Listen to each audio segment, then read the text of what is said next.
Eh bien bonjour à tous, bienvenue sur cette nouvelle vidéo de la coutellerie Bourly. On est ici tout de suite à Reims, dans le temple de la coutellerie japonaise, puisque ici il y a plus de 507 couteaux de cuisine japonais exposés et on a encore plus de choix. Et justement c'est le bon moment pour vous faire une vidéo sur que visiter au Japon si vous devez aller vous rendre au Japon en termes de coutellerie, puisqu'on a pas mal de demandes d'amateurs de couteaux, de collectionneurs ou de gens qui vont se rendre au Japon, qui nous disent qu'est-ce que je peux aller voir, j'ai prévu d'aller voir tel artisan, tel artisan, tel artisan. Et malheureusement, il faut quand même prendre quelques précautions que je vais vous donner. Parce que effectivement, je vais régulièrement au Japon pour m'approvisionner en couteaux de cuisine japonais avec des artisans, des manufactures et des grandes industries. C'est beaucoup de visites d'usines et d'ateliers d'artisanaux. Donc si vous devez aller visiter le Japon, ce qui est un excellent pays, un excellent voyage à faire, ne misez pas tout sur la coutellerie, mais je vais vous donner quelques conseils pour visiter l'essentiel. Alors la première chose à vous dire, c'est que n'allez pas au Japon uniquement dans le but de visiter des coutelleries, vous risquez d'être déçu. Pourquoi? Parce que tout le monde n'ouvre pas sa coutellerie à visiter. La plupart des industries, des grands manufactures et des artisans ne sont pas ouverts au public. Ne pensez pas que vous allez arriver en tant que touriste et dire je viens de France et je viens vous visiter, ça ne marchera pas du tout. Les Japonais aussi, il faut le prévoir et le savoir, ne parlent que très peu anglais, et dans le monde de la coutellerie, seuls dans quelques grandes manufactures, certains directeurs commerciaux ou directeurs export parlent l'anglais par exemple, mais si vous arrivez au Japon dans les provinces coutelières, il y a de grandes chances que vous n'ayez à affronter que des Japonais qui ne parlent que japonais, qui ne comprendront pas le français, qui ne comprendront pas l'anglais. Sachez-le dès le départ. Donc il faut absolument une personne locale, un interprète, un guide ou quelqu'un qui peut vous aider à vous introduire dans ces visites-là. Autre chose, il y a plusieurs bassins couteliers au Japon, le plus connu étant celui de Seki qui est au centre du Japon. C'est le plus industrialisé et c'est peut-être pas celui qu'il faut aller voir si vous voulez vraiment voir de l'artisanat. Si vous voulez voir de l'artisanat, je vais vous conseiller plutôt d'aller à Sakai, qui est à l'est du pays, qui est une ville en dessous de Osaka, la ville d'Osaka, la très grande ville d'Osaka. Et le Sakai est le bassin traditionnel de la coutellerie artisanale au Japon. C'est le plus historique, le plus ancien. Et c'est vrai que c'est là qu'on peut visiter quelques petites forges très traditionnelles où tous les métiers sont scindés, tout le métier de coutelier est scindé en professions différentes, c'est-à-dire que le forgeron ne va faire que forger des lames, qu'il va amener à un affûteur qui va faire que tout ce qui est polissage, mise en forme de la géométrie de lame et polissage et donner le tranchant en fait, et qui va revendre ces lames forgées puis meulées et polies à ce qu'on appelle un revendeur, c'est-à-dire c'est des gens comme nous qui sont détaillants, qui vendent les couteaux et qui vont signer de leur nom le couteau. Sakai est un bassin très traditionnel où tout ça c'est toujours respecté. Donc le forgeron qui amène ses lames au polisseur et qui vend ses lames aux détaillants. Vous pourrez visiter à Sakai un musée qui est très bien pensé où vous aurez de l'exposition, de la démonstration et bien sûr de la vente de couteaux avec un magasin qui est très bien pensé où vous trouverez en plus de couteaux quelques accessoires de cuisine, pierres à aiguiser, quelques théières, quelques produits traditionnels. Deuxième bassin coutelier à visiter si vous souhaitez voir de l'artisanal, c'est celui qui est situé complètement à l'ouest, côté mer de Chine. C'est celui de Takefu ou Echizen, suivant le nom de la province qu'il le nomme. Là, c'est mon coup de cœur. Et s'il y a bien une chose à visiter au Japon, si vous aimez la coutellerie artisanale, c'est ce qu'on appelle le Takefu Knife Village. Et ça, c'est vraiment l'usine. C'est pas une usine vraiment, c'est une manufacture pensée pour un accès au public avec un circuit de visite autour des artisans qui bossent et un lieu de vente. Qui met en avant le savoir-faire local.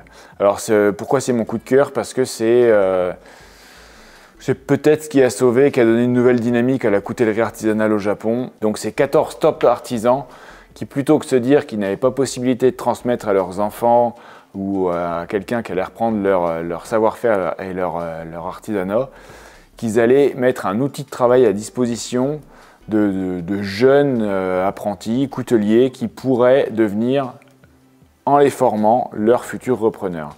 Et c'est comme ça qu'ils ont créé un véritable outil de travail qui est absolument incroyable à visiter, où vous avez la forge, les meules, les bains de trempe, les ateliers de polissage. Et en fait, c'est vraiment la philosophie japonaise, en fait, ils se sont dit, on va former nos futurs concurrents à être aussi bons que nous. Et grâce à ça, c'est la vision vraiment japonaise. Ça ne les a pas concurrencés, ça a tiré par le haut toute une profession, toute une industrie coutelière.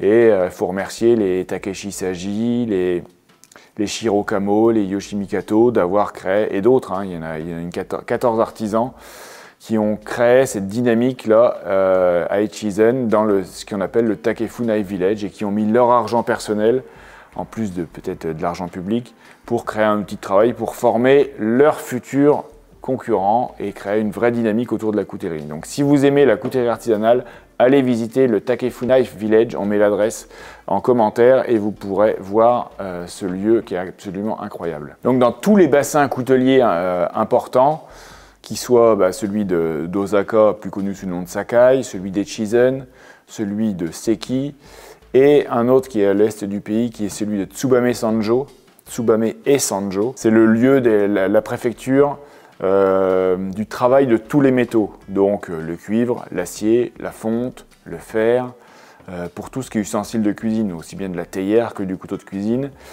Toutes ces préfectures mettent en avant leur savoir-faire dans des sortes de lieux d'exposition où on a et la vente, et la promotion, et la démonstration de leur savoir-faire. Donc il y a des grands halls où vous pouvez trouver de la vente aussi bien de casseroles, de couteaux, de théières en fonte japonaise, de céramique parfois. Et donc ces magasins-là, qui sont un peu institutionnels, sont très très bien à visiter. Alors à savoir aussi, c'est une astuce qu'il faut quand même que je vous donne, c'est qu'au Japon, vous n'allez pas payer les couteaux beaucoup moins cher qu'en Europe. Faut être clair, vous allez acheter des produits à peine moins chers. Sachez qu'il n'y a surtout pas au Japon, la négociation est très très mal vue. Donc si vous achetez même beaucoup de couteaux, il est très possible que vous payiez plein pot, prix affiché. Certainement, le commerçant, le détaillant vous fera un petit cadeau, que ce soit une pierre aiguisée, un saya pour votre couteau ou une personnalisation de gravure, mais la négociation et le marchandage est très très mal vu au Japon. Sachez-le, ne tentez pas, vous allez vous faire mal voir.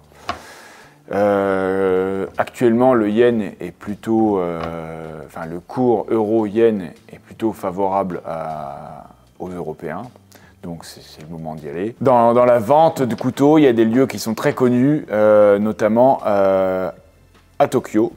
Ce qu'on appellera la rue ou le marché ou le quartier de Kopabachi. C'est un lieu, c'est une rue qui est quasiment dédiée qu'à la vente.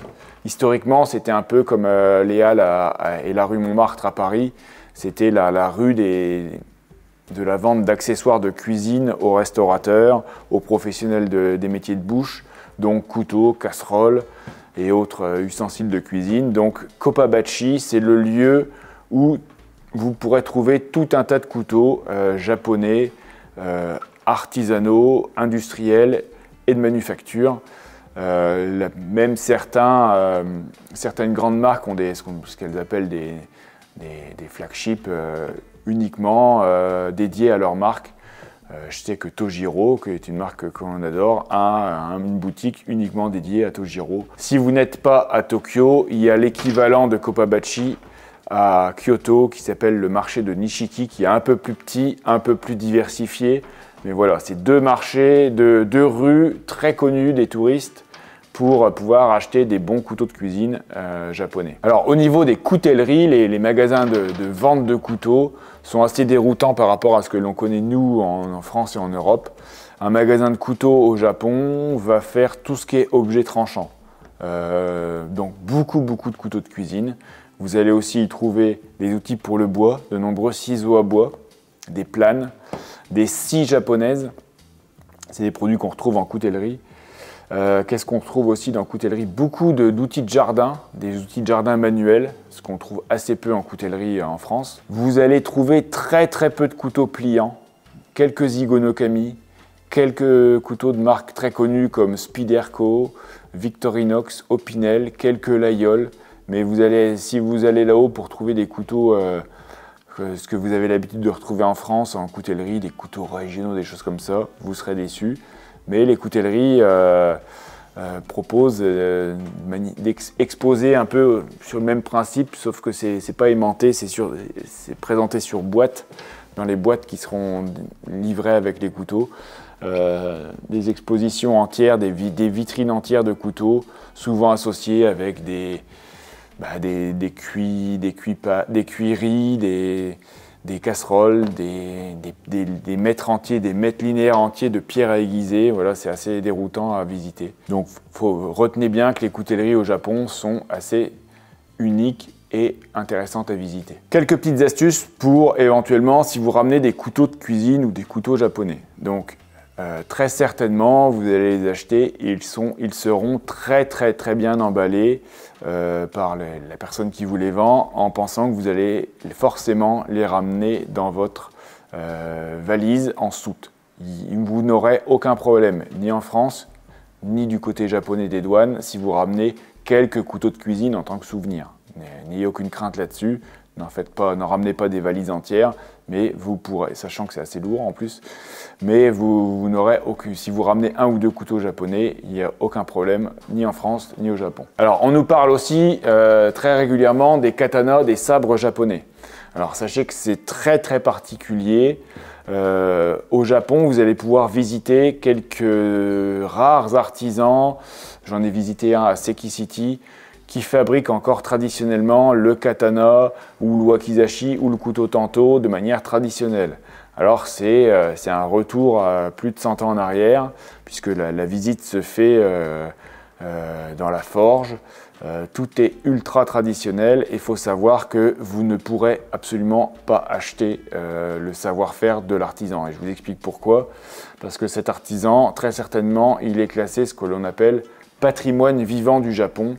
C'est encore un statut qui est différent de ce qu'on a en France, de ce qu'on appelle les meilleurs ouvriers de France. Des artisans qui sont souvent assez âgés et qui sont payés par le gouvernement pour conserver et transmettre leur savoir-faire. Donc leur production est déjà achetée est déjà payée par l'État. Donc vous ne pourrez pas acheter de katana récemment fabriqué, ni de tanto, ni de wakizashi. Vous pourrez éventuellement en trouver chez des revendeurs, mais c'est très cher et je vous conseille absolument pas d'aller au Japon dans le but de ramener un souvenir, que ce soit un katana. Vous avez plus de chances de vous faire avoir que de ramener quelque chose de vraiment très traditionnel. Donc laissez les katanas aux Japonais, privilégiez si vous êtes absolument fondu de katana et de lame japonaise, des katanas ramenés en France depuis bien longtemps. Il y a des revendeurs spécialisés. N'allez pas au Japon pour ramener un katana, vous risquez d'être déçu. La période idéale pour visiter le Japon, c'est mars, avril, mai. Et c'est la période d'ailleurs des sakura où les cerisiers sont en fleurs. Et octobre-novembre, c'est une question où les conditions météorologiques sont les plus favorables. Donc l'été, sachez qu'il y fait très chaud et très humide et l'hiver, il peut y faire très froid. Donc si vous devez aller au Japon, choisissez ces périodes de printemps et de fin d'automne. Voilà, c'est les périodes qui sont les plus abordables au niveau ambiance climatologique. Voilà pour conclure. En gros, le Japon est un superbe pays à visiter. Il faut savoir qu'il y a des métropoles, des mégalopoles qui sont absolument dingues. Tokyo, Osaka, Kyoto. Et d'un seul coup, vous pouvez passer de la ville à la campagne en 100 mètres. C'est-à-dire que vous avez des barres d'immeubles, des buildings, et je l'ai déjà vu de mes propres yeux. Tout de suite après, des bambous, des forêts de bambous. C'est la ville et la campagne quasiment instantanément. C'est un pays qui est très montagneux. Sachez-le, si vous y allez, vous allez conduire à droite dans la voiture pour circuler à gauche, exactement comme en Angleterre. Donc si vous louez une voiture, prévoyez quand même mentalement de ce type de conduite. Et donc c'est un pays qui est absolument magnifique, mais je vous conseille vraiment d'avoir un guide sur place et de ne pas penser que les Japonais vont facilement vous comprendre. Voilà, sachez-le, c'est aussi pour ça que c'est important d'avoir un guide. La plupart des couteaux que vous allez trouver au Japon, vous allez les trouver aussi chez nous, sur notre site, dans nos boutiques. Donc effectivement, vous pouvez quasiment au même prix avoir des couteaux de cuisine japonais chez nous, sachez-le. Mais effectivement, j'ai voulu vous faire cette vidéo parce que c'est important de partager le rêve pour beaucoup d'aller visiter le Japon, parce que j'ai la chance de faire plusieurs fois et qu'il faut que je refasse encore. N'hésitez pas à mettre en commentaire si vous avez, vous, une visite de coutellerie à donner à toute la communauté, ça serait très bien. Si vous avez projeté d'aller au Japon, dites-le nous et on essaiera de vous guider. Si cette vidéo vous a plu, merci de l'avoir regardé déjà. Et vous pouvez vous abonner sur la chaîne de la coutellerie Bourly. Vous pouvez nous suivre sur nos réseaux sociaux. Vous pouvez nous rendre visite dans nos boutiques aux quatre coins de la France et mettre un petit j'aime sur la vidéo, ça nous fera plaisir. À très bientôt et merci encore de nous suivre de plus en plus nombreux.